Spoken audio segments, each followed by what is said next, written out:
Hi friends, differentiation part 3 பார்ப்போம். So part 1ல் வந்து பேசிக் டிஃப்ரென்சியேஷன் பார்த்தோம். ஸோ பார்ட் 2ல் வந்து ஒரு 5 டைப்ஸ் ஆஃப் ரூல் பார்த்தோம். ஸோ பார்ட் 3ல் வந்து அந்த ரூல் பேஸ் பண்ணி தான் வரும். ஸோ பாருங்கள், ஸோ இங்கே பார்த்தீங்க அப்படின்னா சைன் காஸ் tan cot இதை வச்சுலாம் ஃபார்முலா பார்ப்போம். இப்போ d/dx of sin x equal to என்னென்னு பார்த்தீங்கன்னா cos x. sin x நம்ம டிஃப்ரென்ஷியேட் பண்ணும்போது என்ன வரும்னா cos x தான் நம்ம போடுவோம். அதே மாதிரி காஸை டிஃப்ரென்ஷியேட் பண்ணோம் அப்படின்னா மைனஸ் sin x. இதெல்லாம் வந்து ஃபார்முலா நீங்கள் தான் ஞாபகம் வச்சுக்கணும். சம்மில் போடும்போது இந்த ஃபார்முலாலாம் நீங்கள் யூஸ் பண்ணுவீங்க. இதெல்லாம் நீங்கள் மெமரி பண்ணி தான் ஆகணும். டேனை டிஃப்ரென்ஷியேட் பண்ணால் சீக்கன் ஸ்கொயர் எக்ஸ், காட்டை டிஃப்ரென்ஷியேட் பண்ணால் மைனஸ் கொசிக்கன் ஸ்கொயர் எக்ஸ், சீக்கனை டிஃப்ரென்ஷியேட் பண்ணால் சீக்கன் எக்ஸ் டேன் எக்ஸ்னு வரும்.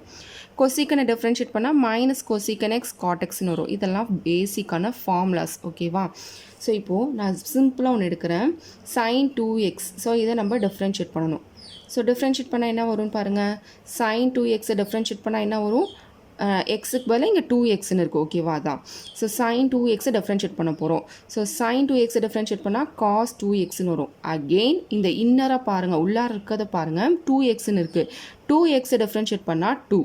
ஸோ அப்போ என்ன வரும்னு பார்த்தீங்கன்னா 2 cos 2xன்னு வரும். ஓகேவா? ஸோ இதுதான் என்னென்னு பார்த்தீங்கன்னா செயின் ரூல் பற்றி நம்ம போன வீடியோலேயே பார்த்துருக்கோம். ஸோ அதை பார்க்காதவங்க போய் பாருங்கள். ஸோ இதுக்கப்புறம் வரதெல்லாம் இந்த மாதிரி செயின் ரூல், குவேஷன் ரூல்னு இப்படி இந்த மாதிரி இதை பேஸ் பண்ணி, இந்த மாதிரி ரூலை பேஸ் பண்ணி தான் வரும். ஓகேவா? ஸோ அடுத்தது d/dx of cos x the whole squareன்னு எடுத்துக்கிறேன். ஸோ இது எக்ஸ் ஸ்கொயர் ஃபார்முலா படி இருக்குது. எக்ஸ் ஸ்கொயரை டிஃப்ரென்ஷியேட் பண்ண என்ன வரும்? 2x பவர் 2 மைனஸ் 1 வரும். 2 மைனஸ் 1 1 தான். ஓகேவா? அடுத்தது இதுக்குள்ளே இருக்கிறது என்னது? cos x. இந்த cos xை நம்ம டிஃப்ரென்ஷியேட் பண்ணணும். cos xை டிஃப்ரென்ஷியேட் பண்ண என்னது? Minus sin x. ஸோ இதெல்லாம் செயின் ரூல் கண்டினியூஸாக வந்துக்கிட்டே இருக்கும். ஸோ இந்த மைனஸை வெளில கொண்டு வந்துருங்க. Minus 2 cos x sin x மல்டிப்ளிகேஷனில் தானே இருக்குது. ஸோ அப்போ எல்லாத்தையும் நம்ம மல்டிப்ளை பண்ணிக்கிறோம்.